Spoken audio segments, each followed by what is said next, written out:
Hello everyone. We're starting story Entrusted Wishes, the story Entrusted Wishes, written by myself. Um, Started writing the story back in March of this year, and I finished it right around the beginning of May. Anyway, let's get into it.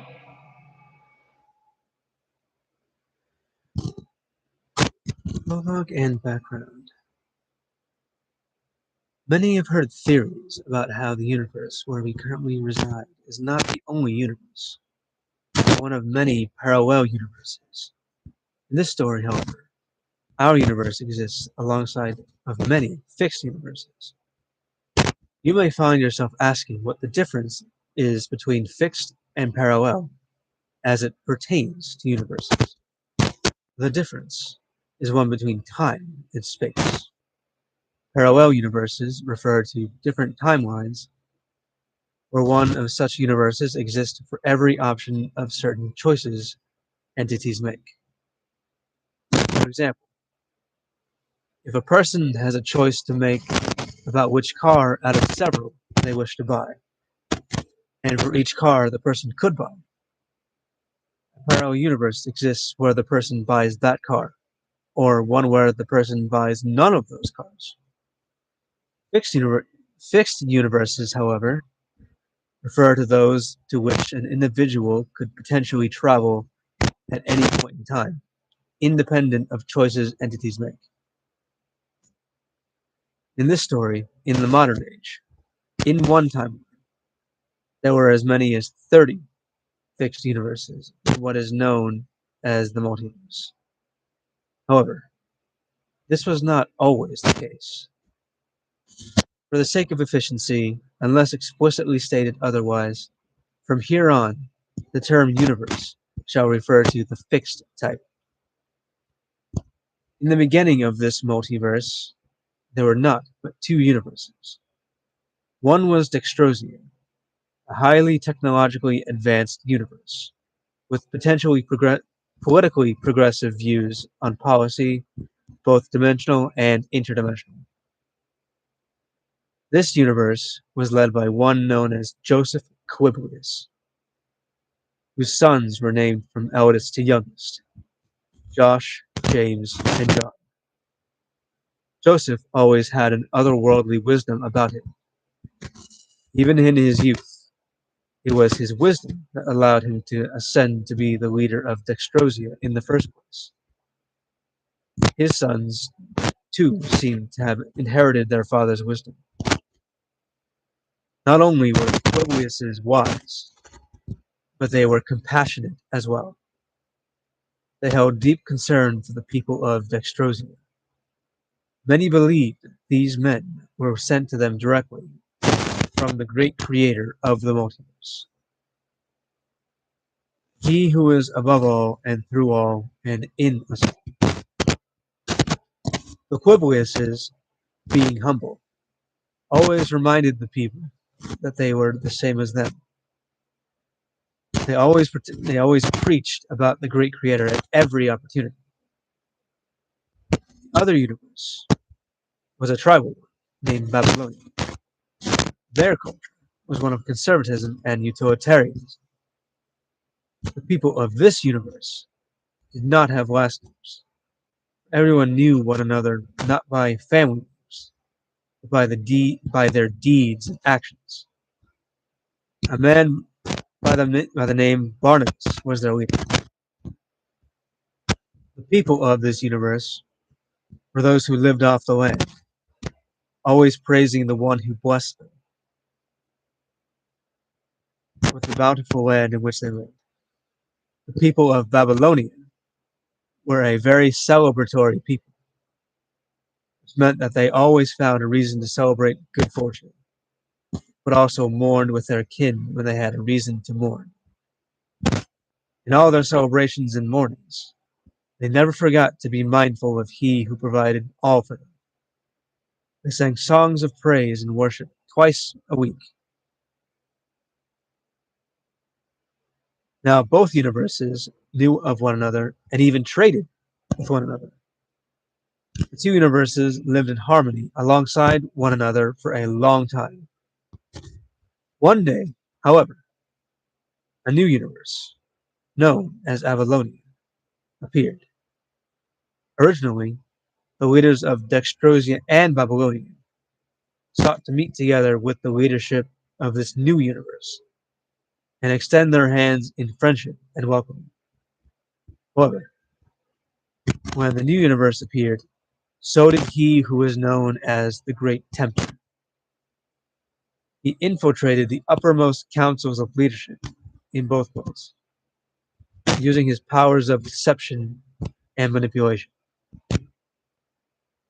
He pitted the two leaders against one another so that they would go to war with each other over who would get to conquer this new universe for themselves.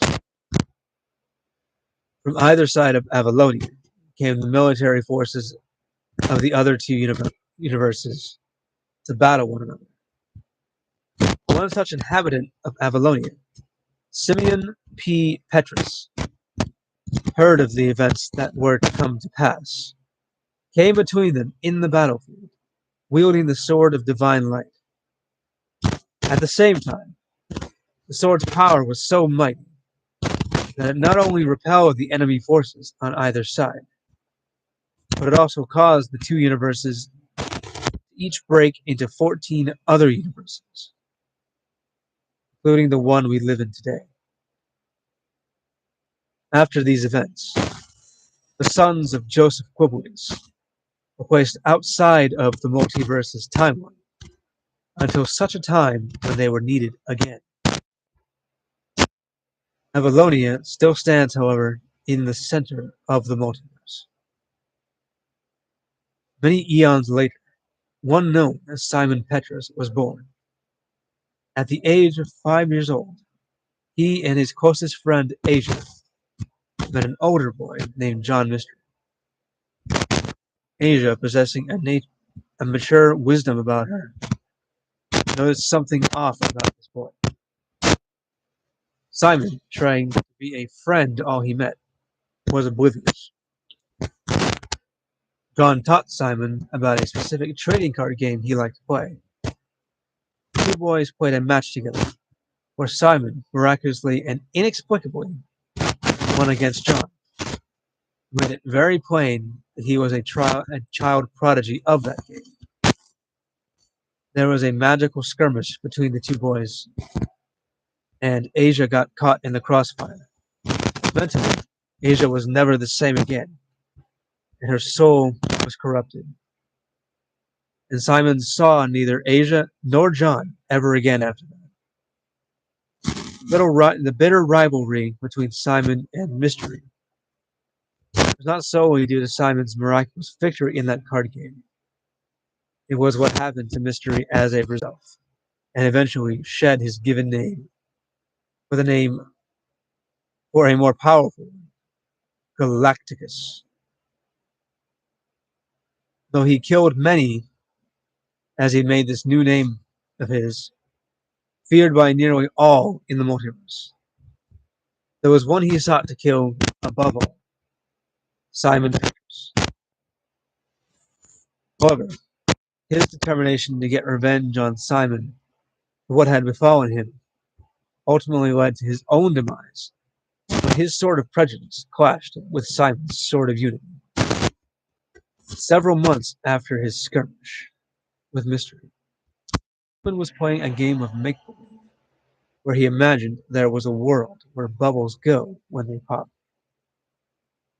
Thus, the concept of bubble world was born.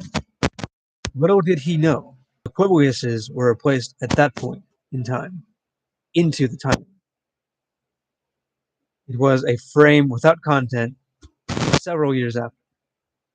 When Simon was 11, he was reminded of Bubble World again, but he reimagined it as a dream world, where anything one imagines, if their will be strong enough, can manifest physical form. The world was then renamed Agravania, and the world within began to take form. Simon began to write short stories about this world, where he and his friends, on certain occasions, traveled to this world to help the inhabitants. The series centered around the rivalry between Simon and John Mystery, though John had become a great villain who named himself Galacticus and recruited his brother Caractacus to assist in his schemes. In the end, Galacticus ceased to be because he and Simon fought with swords with such power. Simon wielded the Sword of Unity, which causes all wickedness it destroys to cease to be. And Galacticus had the Sword of Prejudice, which does the same for good it destroys. Simon would have ceased to be by Galacticus' sword, but was saved by a family heirloom Simeon P. possessed, the magic beads of protection. After these events, Cronus, who led Kronos, the universe that controls the flow of time for the multiverse, sought to control the flow of time for his own ends, but was defeated by Simon and his friends. Simon's series ended when his childhood friend Asia returned seeking revenge for what had happened to her because Simon did not listen to her back then. A new friend of Simon's, James Buchero, who had fused with a Thunderball to become Thunder Man, was possessed by Asia. Trying to save Buchero, Josh Quibbles gave his life, which resulted in his spirit infusing into Simon. Josh was known to many as the Lion, which meant that now Simon had become Lion Man. Simon was then able to save both James and Asia, but it cost him his physical existence. But he was again miraculously saved, for time was then rewound to when he was only 5 years old, on the day before he met John Mystery. The next day, however, he chose not to meet John, and so a new parallel universe was created, one where the events of his stories came to pass, or so Simon thought. There was another man Simon met during the time of these stories. Like James, he wore purple armor, but he was not James. James Buchero was. Never told Simon his name. However, he taught Simon about a way to summon a stronger weapon in battle using multiple weapons, where one of them must have a certain property. He called this ability a clash summon. A person takes one armament, which is a clasher, and clashes it with one that is a non-clasher, whilst intently focusing within oneself on the weapon they wish to summon. If the person's focus wavers at all during any phase of the manifestation process, the weapon will not manifest. Simon found this out the hard way in a battle with another rival of his, Dragon Slayer, who made him lose heart during his first attempt. These swords are known as clash swords and have double the potency of regular manifested armaments. The man that taught Simon this ability, his clash sword is called the Dual Saber of Ultra Speed. Extreme